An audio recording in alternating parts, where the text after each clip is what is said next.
Welcome to Gone Riding. Today, I'm going to show you how to balance a spoked motorcycle wheel with spoke type wheel weights. The process is generally the same with cast wheels, but you'll need stick-on wheel weights for those. Alright, let's get started. So for balancing these, I built these little stands with little roller bearings attached to them for the axle to sit on and rotate. It's not really necessary to use a stand with bearings because the axle will rotate on the bearings within the wheel, but I found it's kind of nice having a backup, so if those bearings stick at all, then the bearings on the stand will take up the slack. I'm actually going to be using these wheel spacers on the set of bearings instead of the axle. The wheel spacers ride on the bearings inside pretty nicely, but depending on your setup, you can use the axle if that's what works better.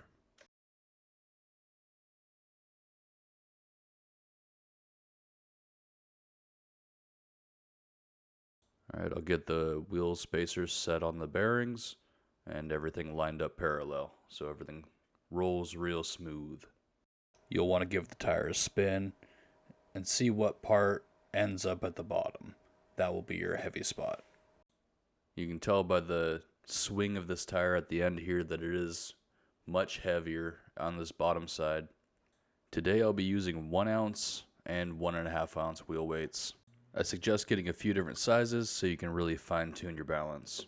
You can see here this wheel is much heavier on this side, mostly because of the 3 ounce rim lock that I installed. If there's a heavy spot on the tire, that will contribute to it. Sometimes the manufacturers will mark a heavy spot on the tire with a white dot, so take that into account when you're mounting your tire. The wheel weights I'm using go on a spoke. They have one larger end and one smaller opening end, and a set screw in the middle. The end with the larger opening wraps around the spoke and slides up to where it contacts the rim. Once you have the weight in position, you'll tighten up the set screw with an Allen wrench. While I'm tightening this, I always like to turn the weight so it's facing out, so if it does loosen up, has a less likelihood of flying off while you're riding. At this point, I'm basically starting over. I'm spinning the tire, seeing where it lands with the new weights. If you want to, you can mark it and give it multiple spins, but I feel pretty confident where it's at, so I'm just adding a weight and repeating the process.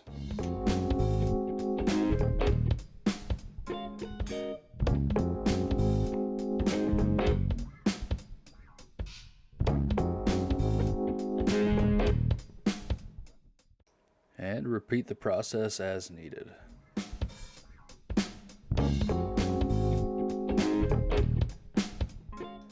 As you can see here, the weights have ended up in a different spot than they were. The rim lock's on top, the weights are more near the bottom. You'll want to give it another spin or two to verify that they end up in a different spot every time. As long as that's the case, then you know it's balanced within reason, and you should be pretty well good to go. I used the same process with stick-on weights on my Triumph Tiger 1050, and I can allegedly hit triple-digit speeds without feeling much, if any, vibration. Now, if you do have a wheel and tire that doesn't need much in the way of balancing, I have used tire balancing beads when I'm not running a rim lock, and that seems to have worked pretty good. I haven't had any issues.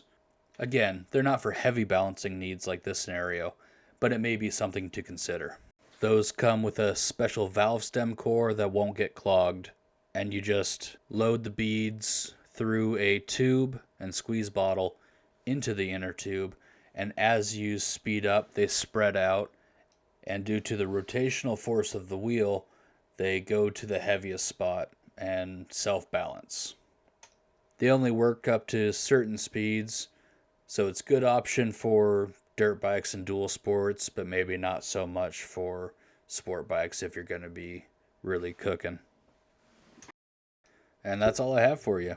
If you like this video, please hit the like button.